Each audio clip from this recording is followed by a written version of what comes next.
Hi everyone, I'm Erin Foley, career and life coach, and today I want to talk to you about imposter syndrome. This is my favorite thing to talk about. It is something that I hadn't heard of until sort of well into probably my PhD program. And I just assumed that everybody felt what I was feeling, which was this sort of sense often that I was like getting away with something in my career. I remember feeling it a lot in graduate school when I used to think, I kind of know what's going on sometimes and I kind of know what I'm doing, but like I kind of don't. And I think I'm maybe just successful here because people like my personality, or I'm able to quickly get through articles and like summarize things. Like I always had these ideas in my brain of like my competency is a bit of a trick, that I am able to build this success, but it's because I have the ability to like work around the system somehow, or figure out a shortcut to things. And there was a sense that like, man, I think at some point I'm gonna be outed as like not having my shit together and not really knowing what I'm doing. I didn't understand that everybody doesn't feel this way. And I didn't understand the impact that it had on my life and my career.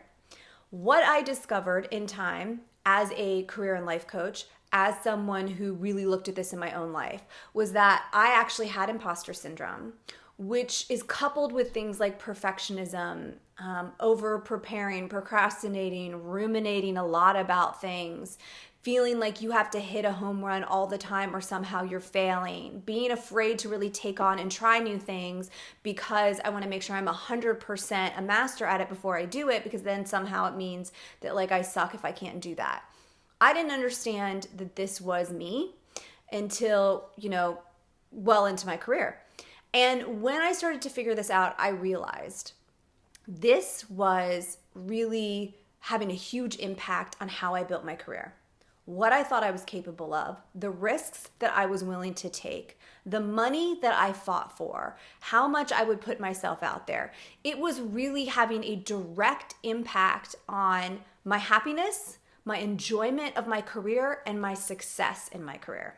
So this is really the heart of what I do now in my coaching. This phenomenon is so much more common than I ever imagined. Studies do show that both men and women experience this, but what we seem to see is that women enact it more, meaning that this feeling of being a bit of a fraud, getting what you got for other reasons other than just being competent and capable, being willing and okay with making mistakes and sort of stepping into new things. What we feel like is happening is that women tend to enact that more, and it tends to have more direct impact on their careers.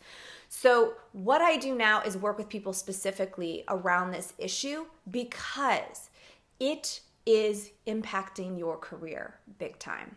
And here's how. It's preventing you from going for things that you are more than capable of getting because you believe you can't do it. The promotion, the new project, leveling up in your career, starting something new. Maybe you want to start a coaching practice, a consulting practice, have a side hustle, changing careers, all of that. So if you identified with what I talked about, if you are someone that has these tendencies, perfectionism, fear of failing, fear of being judged, this feeling that, oh no, I am really competent. And then the next day it's like, maybe I don't know what I'm doing. People are going to figure out that I don't know exactly what I'm doing. It's almost a sensation that you're like holding on really tight to everything in your career. And you're afraid to loosen your grip at all because you think if you loosen it, everything's going to fall apart. If that's you, then you have imposter syndrome.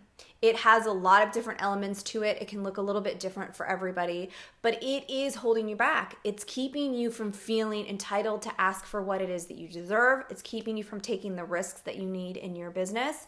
And it's keeping you from being happy, because when you're in that state of sort of constantly second guessing and constantly squeezing your career, it's freaking exhausting. It will burn you out and it will keep you from really being able to enjoy your career. So every time you do well or have an accomplishment, you'll likely feel a sense of relief, like, oh, whew, did it, pulled it off.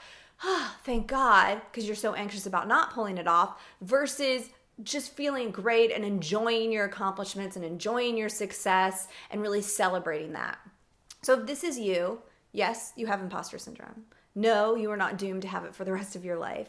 Check out my other resources below to help you really learn strategies for dealing with this, for pushing through this so that you can play bigger in your career. I encourage you to look at my package on overcoming imposter syndrome. This is specifically designed for women who are struggling with this so that you can move forward, so that you can play bigger, so that you can step out and build the business that you want, go for the promotion, play bigger in your career, or just simply feel freaking better and have fun in the career that you have now. So I encourage you to check that out. It's erinmfoley.com if you're not already on my website. As always, I will be back with more great career information for you.